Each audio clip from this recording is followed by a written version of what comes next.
मंदिर में जो एक लोटा जल रखा जाता है उसका क्या करें। घर के मंदिर का लोटा कैसा हो, पीतल का हो, तांबे का हो, और घर के मंदिर में जो एक लोटा जल रखा होता है उस जल का हम क्या करें। कुछ लोग करते हैं गलती और बाद में पछताते हैं। ऐसी गलती आप कभी मत करना, नहीं तो कंगाल हो जाओगे, बर्बाद हो जाओगे। घर के मंदिर में एक लोटा जल ऐसे कभी मत रखना। साथ ही जानिए दीपक घर में कौन से पदार्थ का रखना चाहिए। तांबे का, लोहे का, पीतल का, कांसे या फिर स्टील का, कांच का या फिर माटी का। कुछ लोग घर में रखते हैं गलत दीपक और घर हो जाता है बर्बाद। इस पदार्थ का दीपक तो हम भी नहीं रखते। और जानिए दीपक की लौ कच्चे कलावे से बनाए या रुई से या फिर सूती हाथ में बंधने वाले कलावे से कुछ लोग करते हैं, भयंकर गलती लग जाता है। पितृदोष, शनि दोष काल, सर्प दोष, मंगल दोष, भयंकर से भयंकर गरीबी का दोष भी लग जाता है। भक्तों कुछ लोग यहां पर ऐसे भी होंगे जो इस वीडियो को बीच में ही छोड़ देंगे। अगर इस वीडियो को आपको छोड़ना ही है तो अभी छोड़ देना, परंतु लक्ष्मी जी मां का अपमान मत करना वीडियो को अधूरा छोड़कर। इसलिए आपको घर के मुख्य द्वार पर जल कैसे छिड़कना है इस कार्य विधि को पूरा ही देखें। आधा अधूरा देखने से समझ लेना आप मां लक्ष्मी का अपमान कर रहे हैं। भक्तों बहुत समय से आप लोगों के प्रश्न आ रहे हैं कि मुख्य द्वार पर जल छिड़कने का सही समय क्या होता है और सही विधि क्या होती है। जल छिड़कने के लिए स्नान करना आवश्यक है या बिना स्नान किए भी मुख्य द्वार पर जल का छिड़काव किया जा सकता है। झाड़ू लगाने से पहले या फिर झाड़ू लगाने के बाद जल छिड़कना चाहिए। और एक और प्रश्न आया है कि क्या पीरियड्स में हम अपने घर के मुख्य द्वार पर जल का छिड़काव कर सकते हैं या मुख्य द्वार पर दीपक दान कर सकते हैं। और जल से ही जुड़ा हुआ एक और प्रश्न है आपका के घर के मंदिर में जो प्रतिदिन हम एक लोटा जल रखते हैं उस जल का हमें क्या करना चाहिए, किस प्रकार प्रयोग करना चाहिए। क्या हम उसे खाने में प्रयोग कर सकते हैं या फिर हम किसी पौधे में डाल सकते हैं। उस जल का उपयोग किस प्रकार से होना चाहिए। और कुछ लोगों का कहना यह है कि जब हम मुख्य द्वार पर जल छिड़क हैं तो घर के अंदर की तरफ से जल छिड़क या घर के बाहर की तरफ से जल का छिड़काव करें। इसके बारे में कई लोग शंका में हैं। आज यह शंका भी दूर हो जाएगी। और मुख्य द्वार पर जल छिड़कने से संबंधित आपका अगला प्रश्न है कि कई ऐसे लोग हैं जो कि फ्लैट में रहते हैं, कुछ ऐसे लोग हैं जो किराए के मकान में रहते हैं, एक ही कमरे में रहते हैं, तो उन्हें अपने घर पर मुख्य द्वार पर दीपदान किस प्रकार से करना चाहिए, जल कहां छिड़कना चाहिए। मतलब वह इस जगह को मुख्य द्वार मानकर वहां पर मुख्य द्वार से जुड़े हुए उपाय करें। तो आज की वीडियो पूरी तरह से आपके प्रश्नों पर ही आधारित है। मुख्य द्वार पर जल छिड़कने का सही समय क्या होता है और सही विधि क्या होती है। तो देखिए अगर आप मुख्य द्वार पर जल छिड़क हैं तो आपको ध्यान रखना है कि जल आप एक दिन पहले ही मतलब रात को सोने से पहले एक पात्र में कोई भी आप पात्र ले सकते हैं। जैसे कि आप एक तांबे का भी पात्र ले सकते हैं। तांबे का ना हो तो आप पीतल का ले सकते हैं, स्टील का ले सकते हैं, चांदी का ले सकते हैं। जो भी पात्र आपके पास उपलब्ध हो, एक लोटे में थोड़ा सा गंगा जल डाल दीजिए और उसके ऊपर शुद्ध जल भर दीजिए। और हां, गंगा जल ना हो तो भी परेशान होने की आवश्यकता नहीं है। सिर्फ शुद्ध जल से भी आप पात्र को भर सकते हैं और उस जल से भरे पात्र को अपने घर की रसोई में रख दीजिए। अब जैसे कि आप अगले दिन सुबह उठकर इस जल का छिड़काव अपने घर के मुख्य द्वार पर करेंगे। अब बहुत से भक्तों के प्रश्न आए हैं कि क्या हम स्नान से पहले यह जल छिड़क सकते हैं या फिर स्नान करना आवश्यक है। देखिए मुख्य द्वार पर जो सुबह सबसे पहले जल छिड़का जाता है, जैसे कि जो रसोई में रखा हुआ जल होता है, यह एक तरीके से उपाय के तौर पर किया जाता है। भक्तों घर में किसी भी प्रकार की परेशानी हो, किसी भी प्रकार के दुख दर्द रहता हो, गरीबी हो या फिर कलह क्लेश बहुत अधिक रहता है, मतलब किसी भी प्रकार की नकारात्मक ऊर्जा से आप परेशान हैं, बहुत समय से परेशानियों में ही गिरे हुए हैं, तो ऐसे में घर की रसोई में रखा जाता है और यही जल घर के मुख्य द्वार पर सुबह उठकर छिड़का जाता है। इस जल के छिड़काव से आपके घर की कोई भी परेशानी हो बहुत शीघ्र समाप्त हो जाती है। इस उपाय को करने से आपके घर में सुख समृद्धि भी आती है, कलह क्लेश से भी मुक्ति मिलती है, बीमारियों से भी मुक्ति मिलती है। मतलब देखिए किसी भी प्रकार की मानसिक परेशानी हो, शारीरिक परेशानी हो, आर्थिक तंगी हो, या आपके घर में कोई वास्तु दोष हो, किसी भी प्रकार का ग्रह दोष हो, जैसे कि कई बार ऐसा होता है कि कई लोगों के ऊपर कई प्रकार के बुरे ग्रह दोषों का प्रभाव होता है, जिसकी वजह से घर में परेशानियां हमेशा बनी रहती हैं। तो गृह दोषों के प्रभाव से भी आपको मुक्ति मिलती है। वास्तु दोष और पितृदोष भी समाप्त होता है। इसके साथ ही जैसे कि बहुत से लोगों के प्रश्न होते हैं कि उनके ऊपर किसी ने कुछ कर करा दिया है, उनके परिवार में किसी भी प्रकार की पहले कोई परेशानी नहीं थी, लेकिन अब भी कुछ समय से परेशानियां लगातार आती ही जा रही हैं और कोई रास्ता नहीं मिल रहा है।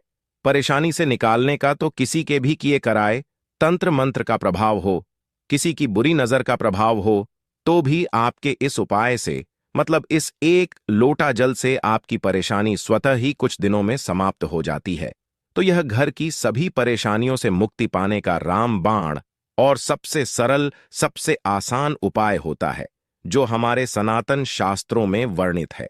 तो आप अपने घर की रसोई में एक लोटा जल रखें, रात में भरकर और प्रातःकाल जल्दी उठकर उसी जल से अपने घर के मुख्य द्वार को धोते हैं तो कोई समस्या नहीं है, लेकिन इस जल का छिड़काव घर के मुख्य द्वार पर सूर्योदय होने से पहले हो जाना चाहिए।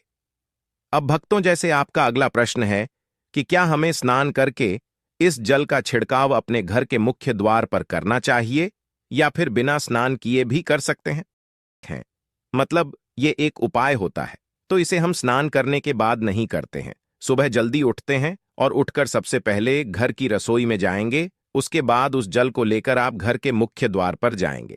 मुख्य द्वार खोलकर, मतलब मेन गेट खोल दीजिए, और उसके बाद मुख्य द्वार पर इसी जल का छिड़काव कर दीजिए। और जल का छिड़काव करते समय अपने पितरों का ध्यान कीजिए, मां लक्ष्मी का ध्यान कीजिए, क्योंकि कहा जाता है कि सुबह सुबह मां लक्ष्मी प्रत्येक द्वार पर आती है, सबके द्वार पर आती है, जिनके भी द्वार खुले होते हैं, जिनके घर में जल का छिड़काव मुख्य द्वार पर हुआ रहता है, उसके घर में प्रवेश कर जाती है।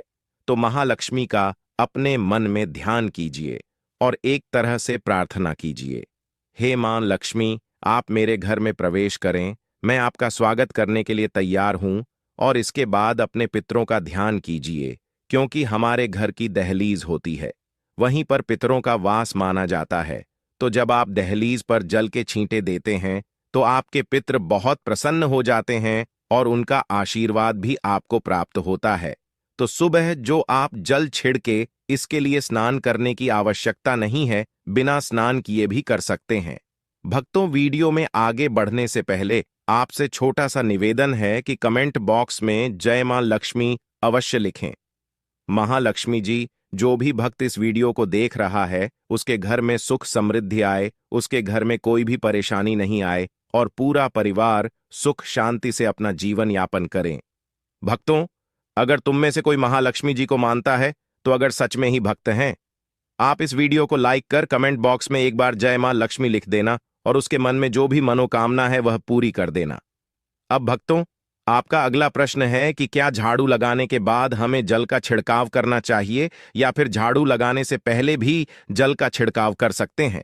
तो देखिए, जैसे मैंने आपको पहले ही बताया था कि उठने के बाद सबसे पहला कार्य जो आपको करना है वह जल का छिड़काव ही करना है। उसके बाद आप झाड़ू लगा सकते हैं। लेकिन एक चीज का ध्यान रखिए, जब हम सोकर उठते हैं तो सबसे पहले बिस्तर पर बैठे हुए ही अपने दोनों हथेलियों को जोड़कर और दोनों हथेलियों को सामने से जोड़कर पूरी हथेली को देखा जाता है। उसमें मां लक्ष्मी का ध्यान किया जाता है। उसके साथ ही 5 देवताओं का ध्यान किया जाता है। 5 देवता कौन कौन से होते हैं? मां दुर्गा, भगवान शिव, भगवान श्री हरि विष्णु, गणपति गजानन और भगवान सूर्य देवता। 5 देवताओं का ध्यान हम अपने हाथों में ही करते हैं, हथेलियों में ही करते हैं।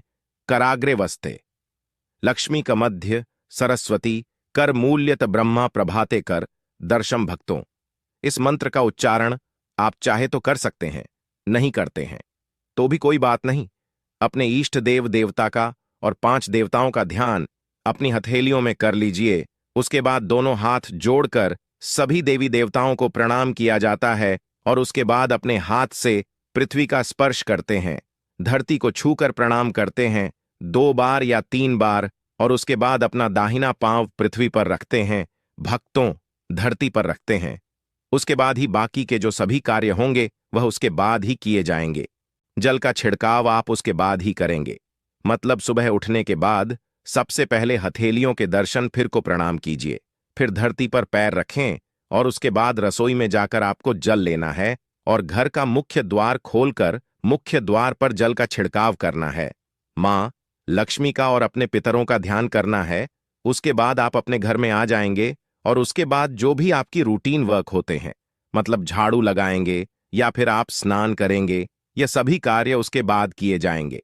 और अब जैसे कि कई लोगों के प्रश्न आते हैं कि जब हम जल का छिड़काव करते हैं, क्या उसी समय हम घर के मुख्य द्वार पर झाड़ू लगाकर और पानी डालकर क्या हम मुख्य द्वार की अच्छे से सफाई कर सकते हैं? जी हाँ, बिल्कुल कर सकते हैं। पहले आप जो रसोई में रखा हुआ जल है उस जल का छिड़काव कर दीजिए। उसके बाद और भी पानी डालकर, मतलब अगर आपके पास जल और उपलब्ध है तो और जल लेकर और घर के मुख्य द्वार की अच्छी तरह से झाड़ू से या कैसे भी सफाई कर सकते हैं।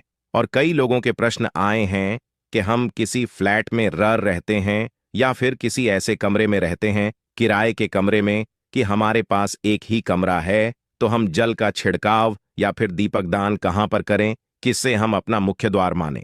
देखिए, जो आपका अपना कमरा है या फिर जो फ्लैट है आपका, जहां पर आपका नेम प्लेट लगा हुआ है, आप उसी स्थान पर दीपक दान करेंगे और उसी स्थान पर आपको जल का छिड़काव करना है। मतलब जहां पर अगर एक ही कमरे का मकान है तो आपके कमरे का दरवाजा है, वहीं पर आपको थोड़ा सा जल छिड़क है और वहीं पर आप दीपक दान भी करेंगे। जो कि मुख्य द्वार से जुड़े हुए उपाय होते हैं वह आप अपने घर के, मतलब जो अपना कमरा है उसके बिल्कुल दरवाजे के पास ही करेंगे। और आपका अगला प्रश्न है कि क्या पीरियड में हम अपने घर के मुख्य द्वार पर जल का छिड़काव कर सकते हैं, दीपक दान कर सकते हैं? देखिए, जल का छिड़काव करने के लिए पीरियड हो या ना हो उससे कोई फर्क नहीं पड़ता, जल का छिड़काव कर सकते हैं। रही बात दीपक दान की, तो दीपक दान देखी कार्मिक पूजा में धार्मिक मान्यता है कि जो भक्त इस दिन सच्चे मन से माता शीतला की पूजा करते हैं उनके घर से रोग दोष दूर होते हैं और माता की कृपा से परिवार में सुख, शांति और समृद्धि बनी रहती है। दोस्तों, आगे बढ़ने से पहले आपसे रिक्वेस्ट करते हैं कि वीडियो को लाइक जरूर करिएगा और कोई जय माता शीतला, जिससे कि मां शीतला की कृपा सदैव आप और आपके परिवार पर बनी रहे।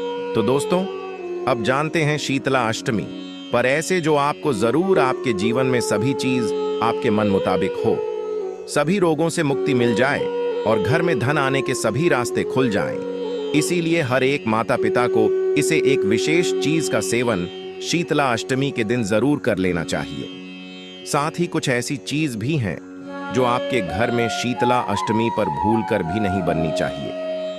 उनके बारे में शीतला सप्तमी और शीतला अष्टमी के दिन माता शीतला को ठंडा या एक दिन पहले बना हुआ भोजन चढ़ाने की परंपरा है। इस दिन माता को विशेष रूप से ठंडी पूड़ी, मीठे चावल, दही, गुड़, चना, हलवा, मिठाई और बासी रोटी का भोग लगाया जाता है तथा पूजा में नीम के पत्ते भी अर्पित किए जाते हैं, क्योंकि नीम माता शीतला को अत्यंत प्रिय माना जाता है। मान्यता है कि पहले माता को भोग लगाकर वहीं प्रसाद पूरे परिवार को ग्रहण करना चाहिए और इस दिन घर में चूल्हा नहीं जलाना चाहिए तथा गर्म भोजन नहीं बनाना चाहिए। ऐसा करने से माता शीतला प्रसन्न होती हैं और घर परिवार को रोग, कष्ट और नकारात्मक शक्तियों से बचाकर स्वास्थ्य, सुख और समृद्धि का आशीर्वाद देती है। दोस्तों, की शीतला अष्टमी की पूजा और प्रसाद में आप अंगूर अवश्य लेकर आए, क्योंकि अंगूर मां शीतला को बेहद प्रिय है और माता शीतला को 5 प्रकार के फल, जिसमें केला, अंगूर, आम, पपीता, नारियल शामिल है, अर्पित करने चाहिए। आप अपने मां के अनुसार फल लाइन, लेकिन अंगूर, केला, पपीता अवश्य होना चाहिए। पर यदि किसी कारणवश आप इनमें से कोई भी फल अर्पित ना कर पाए तो मिश्री या किशमिश का भी भोग माता शीतला को लगा सकते हैं, क्योंकि जगत जननी माता शीतला आपके सच्चे भाव, प्रेम एवं भक्ति को देखती हैं। आप कोई भी 5 रंग के फल ले सकते हैं, परंतु बात का आप विशेष तौर पर ध्यान रखें कि माता शीतला को और माता लक्ष्मी को नाशपाती हमें कभी भी नहीं चढ़ाने चाहिए। इससे धन का नाश होता है, क्योंकि इस फल के नाम से ही अर्थ निकलता है नाश करने वाला फल। नाशपाती शास्त्रों के अनुसार